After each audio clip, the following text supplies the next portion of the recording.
My heart pounded like a bass drum in my chest as I stumbled through the twisted, nightmarish corridors of the clown's house. Every step I took echoed off the walls, mingling with the mocking laughter that seemed to reverberate from every corner. The air was heavy with the acrid scent of grease paint and the sickly sweet aroma of cotton candy. How had I ended up here? The memory was a blur of neon lights and echoing laughter from the carnival, an innocent outing with friends that had taken a sinister turn. We'd wandered into a tent that felt out of place, as if it had materialized from a different era. And that's when I saw him, the clown.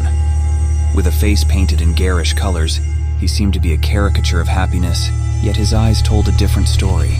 Eyes that held a twisted malice, promising horrors beyond imagination. My friends and I exchanged uneasy glances, but it was too late. We were trapped in his sinister grasp.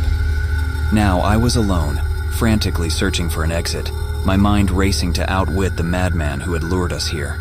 The walls seemed to close in on me, their distorted shapes playing tricks on my already frayed nerves. The lights flickered erratically, casting eerie shadows that danced along the walls like demented phantoms.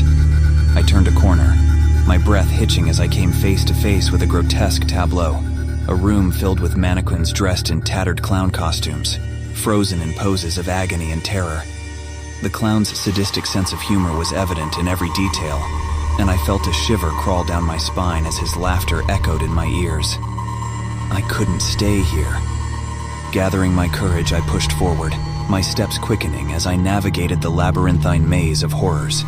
It was as if the very walls of the house were alive, shifting and changing to trap me within their grasp. The laughter grew louder, a cacophony of madness that threatened to consume me whole.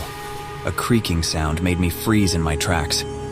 I turned to see a door slowly swing open, revealing a room bathed in dim, eerie light. Hesitation warred with desperation, but I knew I had no choice but to enter. The room was a carnival funhouse of mirrors, each reflection distorting my own image into grotesque forms. As I moved further in, I realized that the mirrors were not just reflecting, but distorting reality itself. I saw multiple versions of myself, some twisted and nightmarish, others frozen in poses of fear.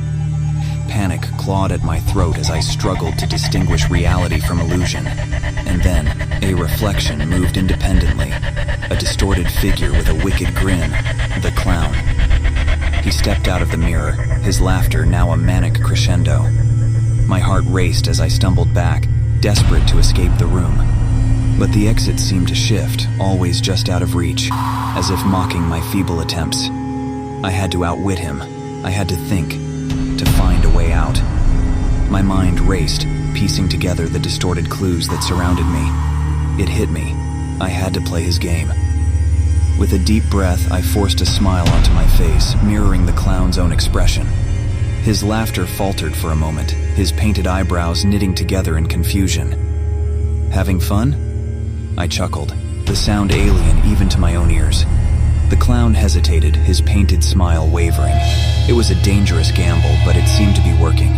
His demeanor shifted, his eyes narrowing in suspicion. Fun? Oh, you think you can mock me, do you? His voice was a twisted melody of anger and amusement. Let's see how you handle a real challenge. He gestured to a nearby mirror, and the glass rippled, forming an eerie image, a grotesque version of me, distorted and monstrous. I swallowed hard, my heart pounding, but I refused to show fear. Instead, I walked toward the mirror, raising an eyebrow at my nightmarish reflection. Is that the best you can do? I've seen scarier things in my dreams, I taunted, praying that my bravado would be enough to buy me a few precious moments. The clown's rage seemed to intensify, but he hesitated, his grip on reality slipping. It was now or never.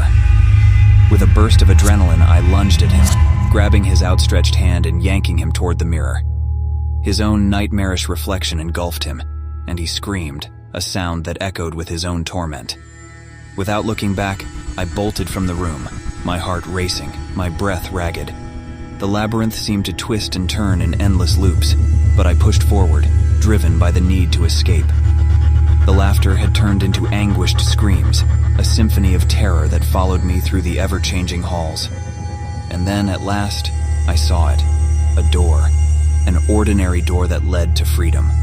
With a burst of adrenaline-fueled strength, I threw it open, stumbling out into the night air, the carnival lights blinding after the darkness within. My friends were there, waiting in a daze, their eyes vacant, their faces painted in distorted clown makeup. I grabbed them, shaking them out of their stupor, and together we fled the carnival grounds, never looking back.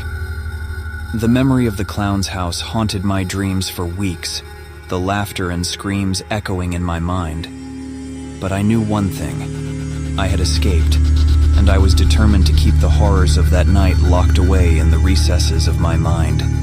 Even now, as I recount this tale, the memories are as vivid as ever. I can still hear the laughter, still see the twisted mirrors and the grotesque mannequins. But I've learned that the human spirit is resilient, that even in the face of unspeakable horror, we can find the strength to fight back, to overcome the darkness that seeks to consume us.